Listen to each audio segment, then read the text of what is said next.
Hello दोस्तों, आज के दिन का ये दूसरा वीडियो मैं अपलोड कर रही हूँ। इसमें मैं आपको व्यास सम्मान जो 2023-24 तक मिल चुके हैं उनके बारे में बताने वाली हूँ। अब तक कुल 33 व्यास सम्मान प्राप्त हो चुके हैं। हालांकि हो सकता है कि मेरे हैंडमेड नोट्स हैं तो आपको शायद देखने में या समझने में परेशानी हो, लेकिन मैं हर एक जो भी रचना है उस रचना का नाम बहुत शुद्धता के साथ बोलूँगी, जिससे अगर आप नोट्स बनाएंगे तो आप लिख सकते हैं आसानी से। तो अगर दिखने में किसी को प्रॉब्लम हो तो आप मुझे बताएं, मैं प्रयास करूँगी धीरे धीरे कि इसमें थोड़ा सुधार किया जाए या मेरे जो ये नोट्स हैं इनको मैं थोड़ा अच्छा कर सकूँ। हालांकि मेरी हैंडराइटिंग थोड़ी समझ में कम आएगी आप लोगों को, लेकिन फिर भी मैं प्रयास करती रहूँगी कि आप लोगों को कुछ ना कुछ मैं प्रदान कर सकूँ। ये जो व्यास सम्मान पुरस्कार है ये के बिल्डा फाउंडेशन के तरफ से दिया जाता है। इसमें 4 लाख रुपए और प्रशस्ति पत्र दिए जाते हैं। जो सबसे पहला व्यास सम्मान पुरस्कार था वो रामविलास शर्मा जी को प्राप्त हुआ था, और ये जो पुरस्कार है वो 1991 से शुरू किए गए हैं। तो 1991 में जो पहला व्यास पुरस्कार था वो भारत के भाषा परिवार और हिंदी, यहाँ से मैं शुरू कर रही हूँ। तो पहला जो था व्यास सम्मान पुरस्कार वह भारत के भाषा परिवार और हिंदी रामविलास शर्मा का 1991 में जो है ये पहला व्यास सम्मान पुरस्कार दिया गया था। दूसरा जो व्यास सम्मान पुरस्कार है वो नीला चांद के लिए, ये उपन्यास है नीला चांद, और शिव प्रशांत सिंह का ये उपन्यास है जो 1992 में इनको व्यास सम्मान पुरस्कार दिया गया था। याद रखिएगा, नीला चांद के लिए शिव प्रसाद सिंह को 1990 में साहित्य अकादमी पुरस्कार भी प्राप्त हो चुका है। उसके बाद तीसरा जो व्यास सम्मान है वो है मैं वक्त की हूँ सामने, ये गिरजा कुमार माथुर का है। इसको भी व्यास सम्मान जो है वो 1993 में, और साहित्य अकादमी जो पुरस्कार है वो 1991 में प्राप्त हो चुका है। इसके बाद सपना अभी भी धर्मवीर भारती का व्यास सम्मान है जो है वो 1994 में मिला है, सपना अभी भी धर्मवीर भारती का। इसके बाद आत्मजयी कुंवर नारायण की, उसको 1995 का व्यास सम्मान मिला है। हिंदी साहित्य और संवेदना का विकास, रामस्वरूप चतुर्वेदी का हिंदी साहित्य के इतिहास से संबंधित रचना है जिसे 1996 में व्यास सम्मान पुरस्कार प्राप्त हुआ है। हिंदी साहित्य और संवेदना का विकास, रामस्वरूप चतुर्वेदी, बहुत अच्छी पुस्तक है इतिहास से संबंधित।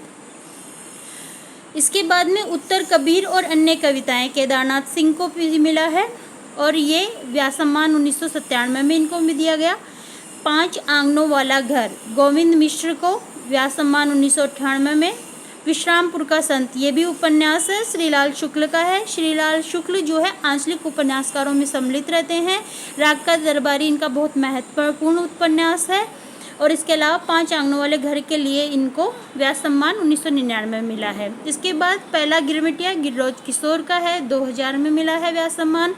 आलोचना के पक्ष, पहला गिरमिटिया भी एक उपन्यास है जो नेहरू पर आधारित उपन्यास है, जवाहरलाल नेहरू से संबंधित इसमें जो उपन्यास है वो है। इसके बाद आलोचना के पक्ष रमेश चंद्र शाह। पृथ्वी का कृष्ण पक्ष कैलाश वाजपेयी समकालीन रचनाकारों में सम्मिलित है। फर्स्ट ग्रेड और एपी के जो एग्जाम्स हैं उनमें कैलाश वाजपेयी से संबंधित बहुत बार प्रश्न पूछा गया है। तो पृथ्वी का कृष्ण पक्ष। आवा चित्रा मुदगल का 2003 में ये उपन्यास है, बहुत अच्छा। कठगुलाब मृदुला गर्ग का उपन्यास है जिसे 2004 में व्यास सम्मान मिला है। कथा सतीसर चंद्रकांता का 2005 में। कविता का अर्थार्थ यानी कि परमानंद श्रीवास्तव की ये रचना है जिसे 2006 में ये पुरस्कार मिला है। ये मुझे डाउट है थोड़ा सा, 2007 में ये व्यास सम्मान पुरस्कार नहीं मिला था, तो ये मैंने काटा हुआ है, लेकिन आप एक बार इसको कंफर्म कर लीजिएगा। इसके बाद एक कहानी यह भी मनु भंडारी की आत्मकथात्मक रचना है जिसे 2008 में व्यास सम्मान प्राप्त हुआ। इन्हीं हथियारों से अमरकांत की रचना है जिन्हें 2009 में व्यास सम्मान पुरस्कार प्राप्त हुआ है। और अभी जो हमने ऊपर श्रीलाल शुक्ल जी का पढ़ा था विश्रामपुर का संत, तो श्रीलाल शुक्ल और अमरकांत इन दोनों को एक साथ मिला करके 2009 का ज्ञानपीठ पुरस्कार भी प्राप्त हुआ था। इसके बाद आप याद रखेंगे फिर भी कुछ रह जाएगा, ये विश्वनाथ तिवारी का, विश्वनाथ तिवारी, ध्यान में रखिएगा, विश्वनाथ त्रिपाठी अलग हैं और विश्वनाथ तिवारी अलग हैं, और इनको 2010 में ये फिर भी कुछ रह जाएगा के लिए व्यास सम्मान प्राप्त हुआ है। आम के पत्ते रामदृश मिश्र को 2011 में। न भूतो न भविष्य, ये नरेंद्र कोहली जी की रचना है जिसे 2012 में व्यास सम्मान मिला है। व्योमकेश दरवेश, ये जीवनी है विश्वनाथ त्रिपाठी जी की, ये जीवनी है जो हजारी प्रसाद द्विवेदी जी के नाम पर लिखी गई है, और हजारी प्रसाद द्विवेदी जी के उपनामों में हम एक नाम व्योमकेश दरवेश भी पढ़ते हैं, तो 2013 में इसे व्यास सम्मान पुरस्कार दिया गया है। इसके बाद प्रेमचंद की कहानियों का काल क्रमानुसार अध्ययन, कमल किशोर गोयनका जी हैं जिन्होंने प्रेमचंद के संबंध में पीएचडी के अंतर्गत और लेख शोधों के अंतर्गत बहुत अधिक कार्य किया है, और उन्होंने 2014 में अपनी प्रेमचंद जी से संबंधित जो उनकी कहानियों के कालक्रम और उनके संबंध में जो विवाद है उन विवादों पर ये रचना लिखी थी, जिसके लिए 2014 में इन्हें व्यास सम्मान मिला है।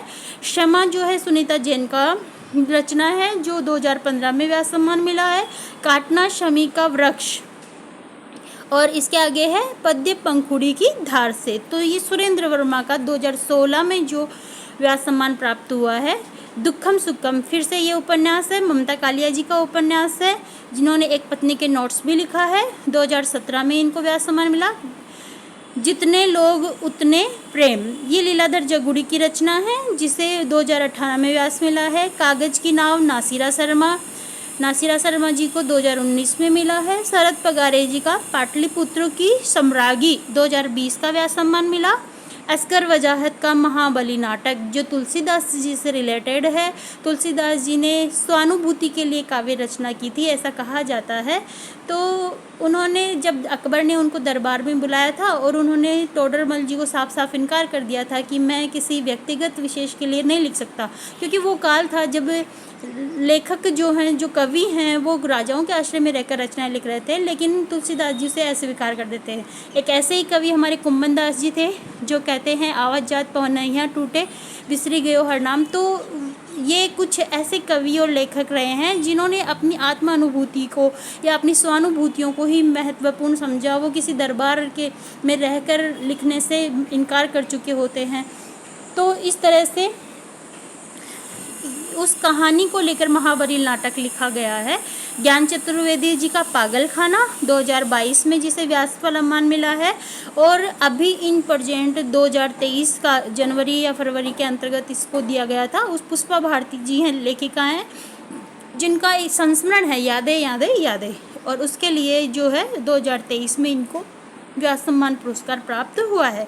तो ये 2023 तक के व्यास सम्मान मैंने आपको करवा दिए हैं। वीडियो ज़्यादा लंबी नहीं हो इसलिए मैं इसको यहीं पे बंद कर रही हूँ। तो आप लोग प्लीज़ मुझे ये ज़रूर बताएं कि मैं अपना काम ऐसे ही करती रहूँ या मुझे इसमें कुछ विराम देना चाहिए। आप मुझे अपने जो भी अनुभव है वो मुझे ज़रूर बताइए। Thank you very much.